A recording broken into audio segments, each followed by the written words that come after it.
You're listening to episode 200. Katie answers anonymous questions from Instagram, a personal story with a burn, and final reflections of 2023. Hello, my friends. Welcome to Child Life on Call. This podcast is a safe place for parents to share their stories about what it's like to have a child that has a medical experience, diagnosis, disease, and or everything in between. We know there's power in sharing stories, and that power multiplies when you can listen to other parents who have walked a similar path to yours. Giving and getting advice is great, but hearing how another parent navigates the complexities and nuances of healthcare is even better. As a child life specialist, my role is to support, validate, and provide emotionally safe spaces for kids and their families, and I am so honored to be on this journey with you. In addition to parent stories, we sprinkle in some expert episodes every now and again that have content for both parents and professionals in the field of healthcare, all with the mission to empower parents to be confident advocates and partners with the care team during healthcare experiences. We're so glad you're here. Hello, my friends. I am so happy to be with you. It is crazy to me that we are approaching the end of the year. Episode 200 is just a really exciting moment for Child Life on Call.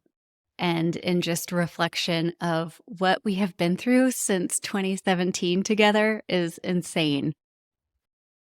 In 2017, I was a child life specialist. I was a mom. I was pregnant with my second daughter and, kind of got curious about filling gaps. And I talk about that a lot. And I hope that if you take anything away from today's episode, it's that you don't have to be perfect in order to get started on something new.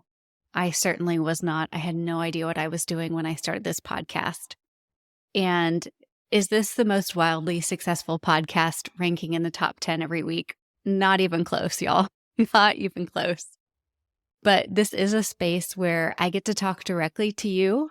I get to interview incredible parents who have so much courage each and every day to talk about some of the hardest parts of what they've been through so that other parents feel less alone, and community members and child life specialists and other healthcare professionals get to hear what the parent experience is like in healthcare. And I could not be more grateful. So I thought in this final episode of 2023, episode 200, we would go through a kind of like a little bit of a different episode. So on Instagram, I wrote if anybody had questions for me to answer, that I would tackle those. And we got some really good ones in this year. There's just about 4 or 5 of those. I'm going to do a little bit of personal reflection on some of the moments of the podcast over the past year that have changed me, changed who I am as a person, changed how I want to move forward with Child Life on Call. And then I also want to talk about a personal experience I had a few weeks ago where Cameron, my daughter, was burned. And I know a lot of you have been asking, and she's doing incredible. And I almost don't even feel like it's a worthy experience. No, that's not true. That's not true, because what we went through was really hard and we're still processing it, and she's doing really well, but that doesn't mean that it's not worth sharing. And yeah, so I'm just so glad you're here. Okay, so let's get started with some of the fun stuff. One of the questions I got, what are the books that I have read in the past year? I started the year off super strong. And when I want to tell you, full disclosure, when I say read, it is a combination of both reading books, reading on my Kindle, and then listening on audiobooks. And it kind of ebbs and flows in which one I do the most. And this was a pretty good mix this year. I started the year off strong with Remarkably Bright Creatures by Shelby Van Pelt. And if you haven't read that before, it's like one of those good feeling, warm books. And it's not too stressful. It makes you feel good about the world. It makes you see things in different ways. Like half of the book, if not more than that, is narrated by an octopus. And I listened to the audiobook. And so getting to hear the voice of an octopus was really, really cool. I loved that book. Highly recommend. I do a combination of nonfiction and fiction, but I would say in a close second this year was The Woman in Me by Britney Spears, y'all. I I pride myself on tending to be like really open and not judgmental about people. But growing up, I was judgmental about Britney Spears. I had the SLUT narrative in my head that that's kind of what she was. And I went to go see her in Vegas in like 2008. And if any of you are dancers, then you know what it means when somebody's just marking it. And for those of you who are not dancers, marking it means like you're not doing it full out. You're maybe going through the motions, but if your arm is like going all the way to the side and you're supposed to like hit it, you just kind of put it out there, or you just even do a half arm. And when I was watching her show in Vegas, I enjoyed every single moment. But to me, she was marking the whole thing. And then actually listening to her book, and by the way, Michelle Williams and her narration of it was just incredible. But that was so thoughtful by Britney Spears. So she is a smart cookie. She is incredibly self aware about what she has been through and where she is now. Anyway, I could talk about Britney's book forever, but it was really good. I would say another top book for me was a book that was called The Song of Achilles. And it was a really long book, and it's kind of mythical. It talks about both humans living amongst the Greek gods in the Roman times. And it's a love story, and also about like humanity, and a coming of age story. Is really beautiful. I also read The Secret Keeper of Jaipur, which is the second in a series of by Alka Joshi. Very good. My favorite thriller was When You Find Me, and PJ Vernon wrote that one. And then I always throw in self-help there. And I both read and listened to this one because I wanted it to stick. And it's called Bending Reality by Victoria Song. I highly recommend that if you're kind of in this phase of you need to get past imposter syndrome. And that is something I am always, always working on. So I really like that. I did feel like I reaped the benefits of that one because I both read and listened to it. And I tried to do that at the same time so that I'm, absorbing the words and the goodness that she's putting inside of me. Okay. Question number 2 from Instagram. What was my best toy of 2023? And I have 2. I will start off and tell you that my favorite personal toy for my family that is also incredible as a hospital resource in the playroom or in a patient's room is the Smart Sketcher 2.0. And it is incredible. I will link it in the show notes. But it is basically a projector that does have to be plugged in. So you will need an extension cord if you're in a hospital. So go ahead and put a ticket in for that. Get an extension cord from the IT team. But it teaches kids how to trace, but it's more than just tracing. So you can trace, it actually takes you step by step. So you're starting in really small things. So you start with a circle and then you build on. There's a few YouTube videos that my kids like doing too, but the Smart Sketcher is truly incredible, and it will break down any photo. So you could take a picture of your dog, a picture of your family. My husband makes Cameron do the longhorn, the hook'em. And then she did a Nittany lion, and it was really fun. So it's actually a fun idea for like gifts or something. So if somebody you loves a certain team, you can upload, there's an app that goes with it. You can upload that picture. So that is a pricey toy. I think it's around $100. My second favorite toy, I feel like I have inside scoop about this, is a Melissa and Doug toy that is only in Walmart right now, but I think that's going to change at the beginning of 2024. And it's called the Melissa and Doug Sticker Wow. And it basically is a sticker stamper. So instead of having to like take a sticker off of a sheet, you can actually just take a stamper and it sticks to the page and the sticker comes off. So no backing. I think it's a great toy for kids with all abilities because you don't need those fine motor skills to actually take the back of the sticker off. So yes, I cannot wait for that to be available at all places beyond Walmart, but very cool sticker. The other question I got was the most challenging part of last year. And I think I alluded to this a little bit, but just the imposter syndrome that wakes me up at 2 a.m. that tells me I am not qualified to do this, to run a business, to be at the table, to be creating, an app and selling it to children's hospitals. Like, who am I? I'm just a child life specialist and with no background in technology. And so that is the hardest part.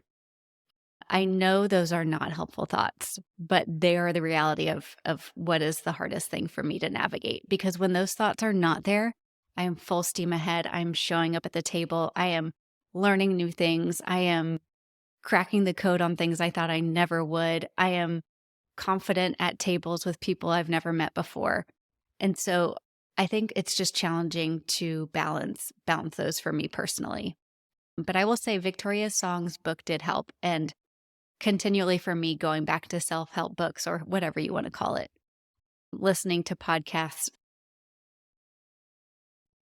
especially the Mel Robbins podcast. Highly recommend if you don't already listen to that one. The most rewarding part for me is, I would say, Tuesday team meetings with Child Life on Call. I have a lot of most rewarding parts, but we have Annie, who is a virtual child life specialist who works with a nonprofit called Hope for HIE to deliver child life services and programming to their members, which is so cool. And Annie joins our meetings and she tells us what she's doing. We have Lindsay, who is, the backbone of Child Life on Call, and what a insane year they have had for her family. And it's not my place to share, but goodness gracious, the ups and the downs. And all along, Lindsay is a constant positive resource here for us. Lauren, who helps with our student programming, the Child Life Circle, started a clinical supervision program, which is completely free for Child Life Circle members. It's insane what we have learned from clinical supervision that is not done in the hospital setting. So for me, in my experience with clinical supervision, sometimes it's hard to be your authentic self when you're in a room with your colleagues and your peers. And perhaps the person who is leading clinical supervision may or may not be someone that you look up to, or may not be someone that you value their opinion. It's kind of out of your control. But here in the Child Life Circle, we have found the best clinical supervisors who come unbiased, are not going to judge you or give you a performance review, and have so much experience in how to lead clinical supervision that it's been profound. And so we're doing research there, which is amazing. And I would also say the most rewarding part has been traveling the country and going everywhere from Seattle to Chicago and Dallas. And it feels like a lot of different places to meet with child life teams and see what it's really like for them and what their challenges are, and how Child Life on Call can be a support to them, how we can really align their goals with their specific program and with our capabilities to support their team grow and become more valuable in their institution. And then we all know, like, the trickle-down effect, that how that helps patients and parents and families. So that for me has been really rewarding. The last question that I want to tackle was a real doozy. This one was, do you find it hard to dissociate your feelings with your own kids while working in the hospital, especially kids with the same ages? So this is a loaded question. I don't know that I'm going to answer it in the right way. There would be times where I was working in the hospital that I would be so in it with families that I really wouldn't think about my own kids until it was like time to leave, or I would have a moment on the elevator. And I think that is okay, at least for me in my practice. When I first started Child Life, I had this incredible woman. Her name is Sarah Pajak, and she is a child life specialist, leader. She's also in nursing school. I think she works for a foundation now. And she told me that you have to give 100% to every family that you work with, because the next family doesn't deserve 90% of you. And in order to do that, you have to be really thoughtful on the balance of work and home. And so for me, when I am with a family, they're my priority. And that doesn't mean that I don't love my kids or that I don't think about them or carry them with me wherever I go. But it does mean that I'm fully present with a family. I think for me, what gets to be the hardest, I've talked a lot about how I've been to therapy and how I'm on antidepressants and anti-anxiety medication. When I'm working with patients that are my kids' same ages, it is really easy when I'm done working with the family for that to become embedded inside of me. Not exactly when I'm with the family, but when I walk away or I have a break. And there have been certain circumstances where it is like a mirror image of my family. Truly the same age kiddos, a girl and a boy, doing an incredibly similar thing on the same weekend that we did it. I'm thinking of one exactly that was a drowning a couple of years ago, and it could have been my family. And that is difficult for so many reasons. And mostly the pain of what I imagine or see the family going through. That pain is pain that is indescribable and unfair. And often I leave feeling, why do I get to be the one to go to work and then come home and kiss my kids? Life doesn't make sense to me a lot in those moments. And so that's kind of my answer to that very, very good, thoughtful, hard question.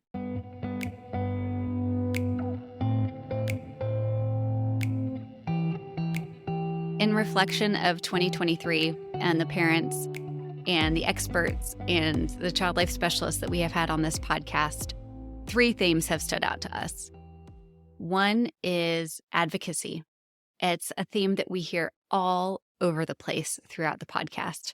How to advocate for yourself, how to advocate for your child, how child life specialists can encourage parents to advocate, how child life specialists themselves advocate for our role. The second theme has been community, and there is not an episode that has gone by from a parent that hasn't talked about how important other people have been in their ability to cope or move through their experiences. And lastly, empowerment is that theme. And how do we empower ourselves? How do we empower others?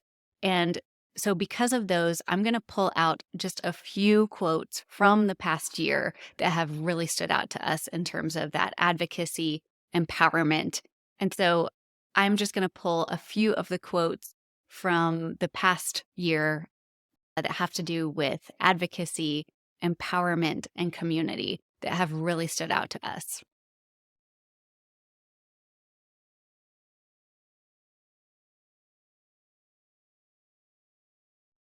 I'm going to start with featuring Riley's story, and Riley is actually a child life specialist on the East Coast, but she has also been a patient with a cardiac defect called tetralogy of Fallot. And she so much talks about how to empower kids before, during, and after their cardiac surgeries.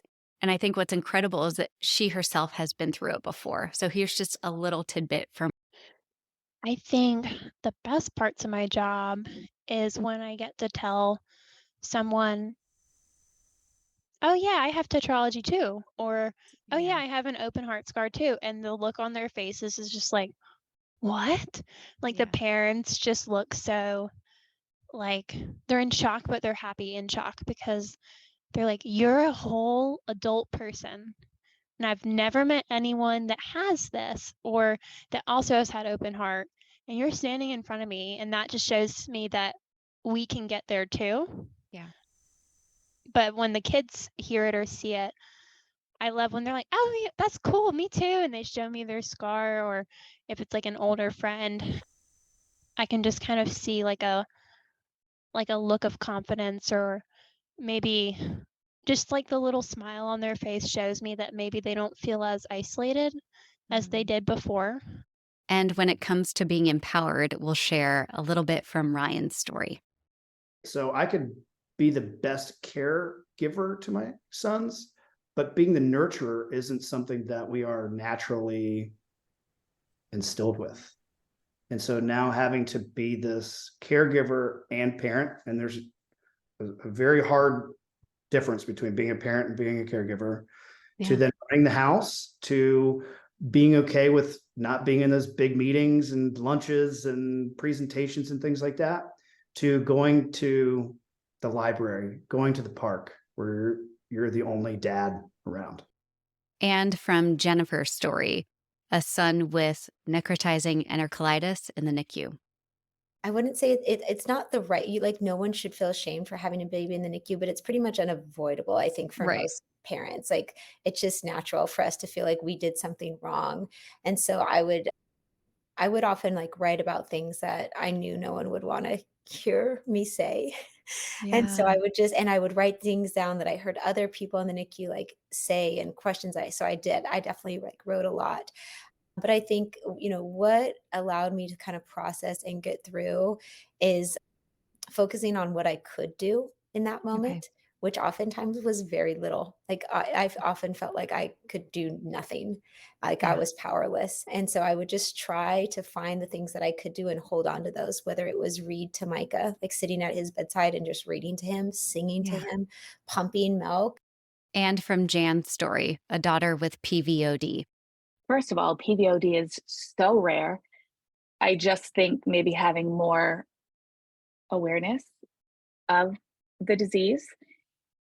Even after her transplant, she had said to me, well, maybe now the doctors can study my lungs so other kids won't get this to help other kids.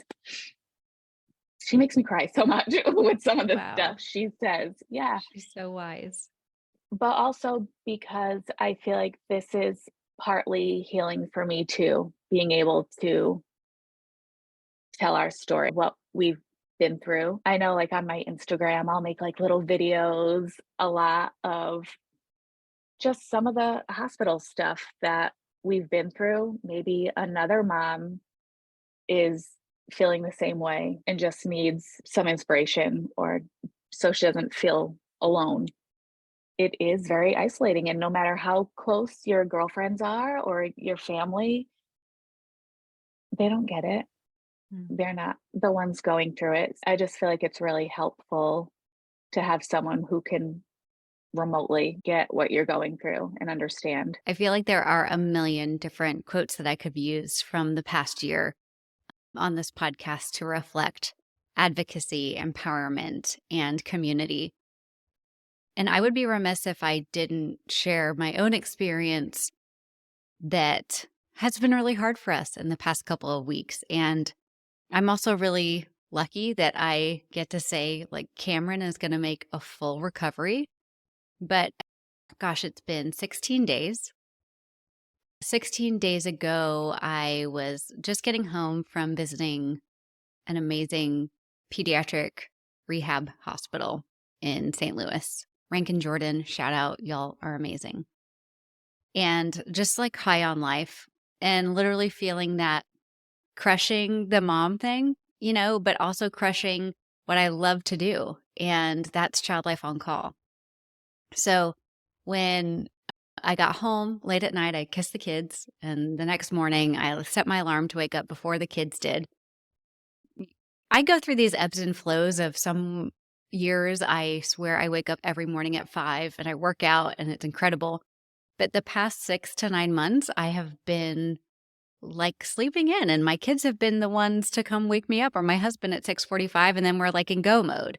But when I come back from a business trip and I haven't seen the kids, like I want to wake up ready to go, get myself ready. So this is kind of like that morning I was feeling good and on top of my stuff.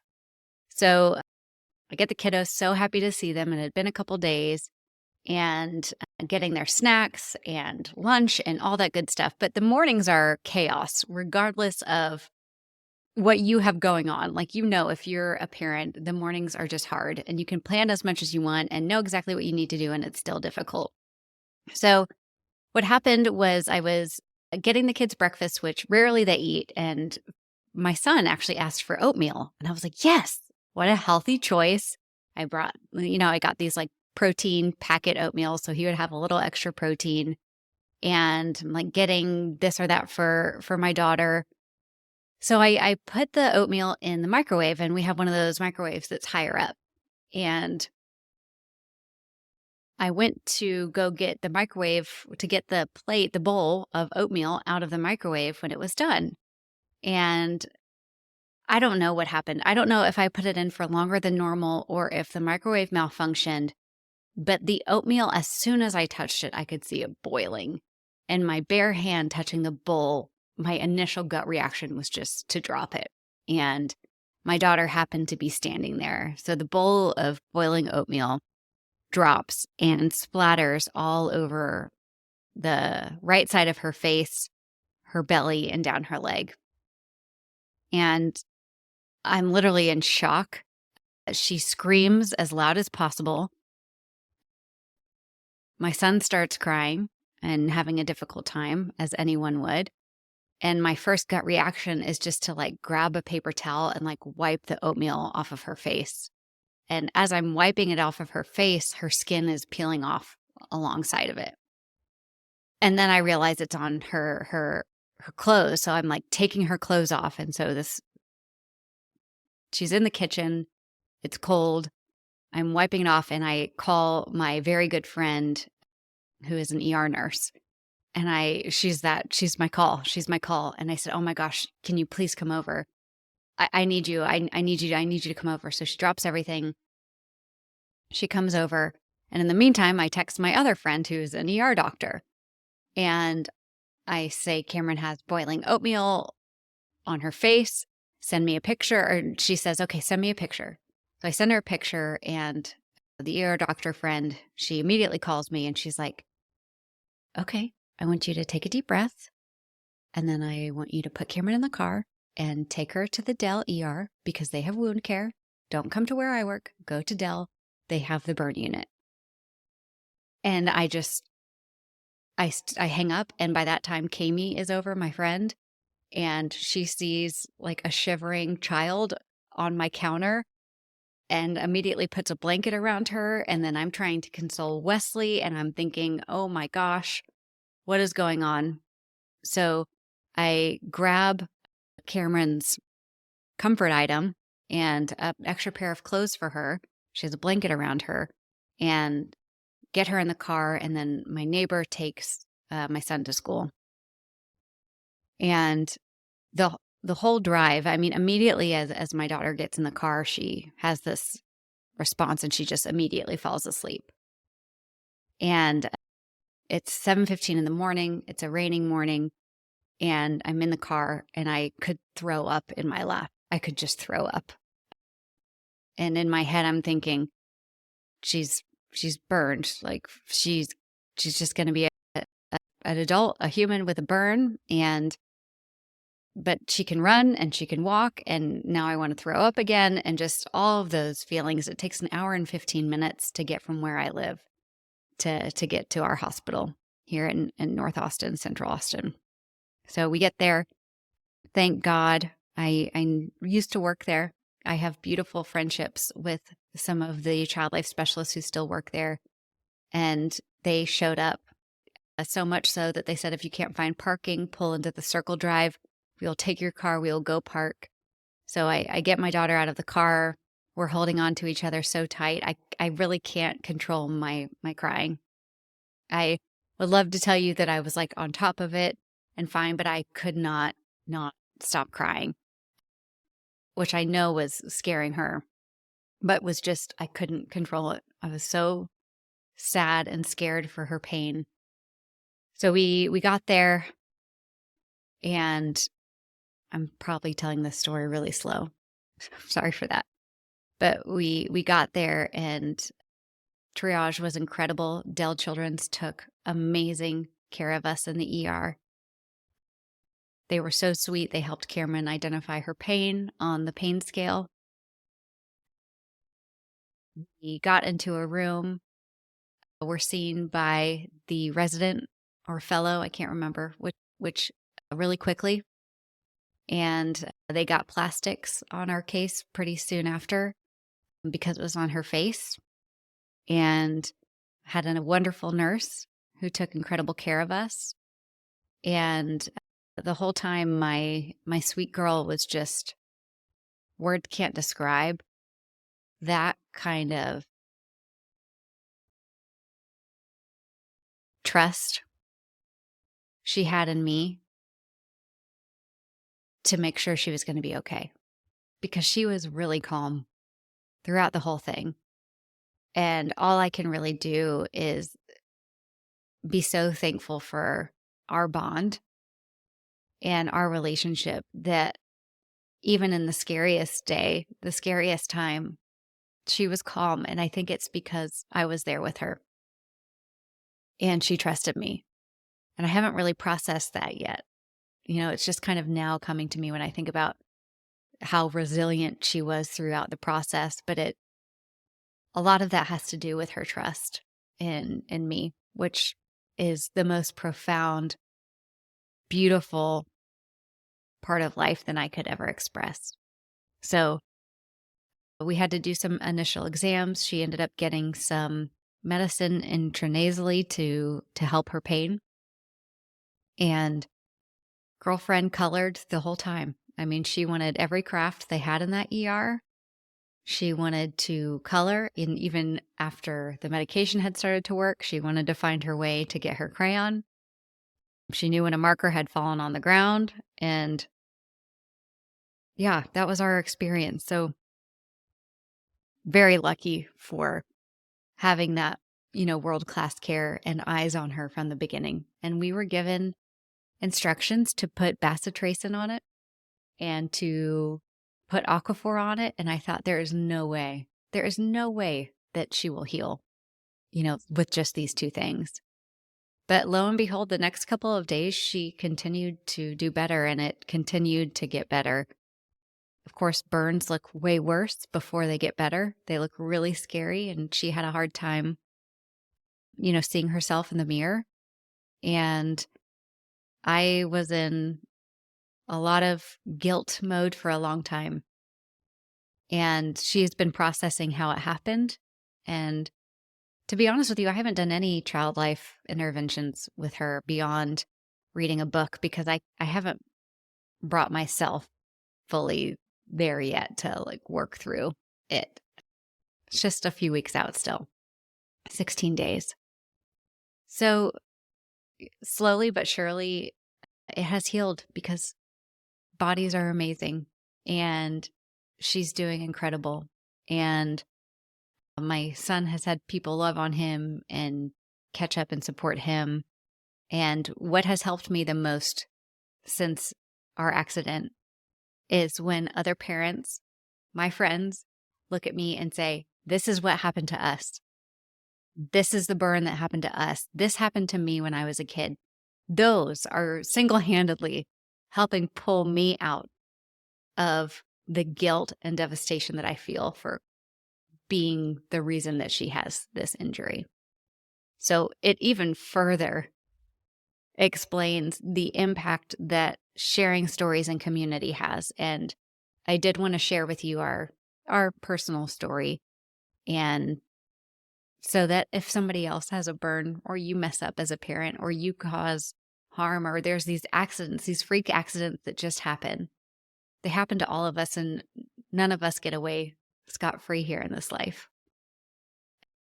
I also feel so much gratitude that we had an injury that will heal and she can walk and talk and run and feel. And that is always just going to be gratitude that I feel from my line of work.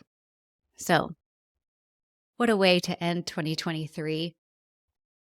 And I just thank you for all the love and wishes and amazing books and resources that child life specialists on burn units have sent to us or shared with us, or medical mom friends that have reached out and said, that sounds hard. And I mean, for them and what they've gone through to acknowledge and support me just means that, we're all more than just our individuals and our family stories. We're in this life together. So, in complete gratitude for this year and all of you.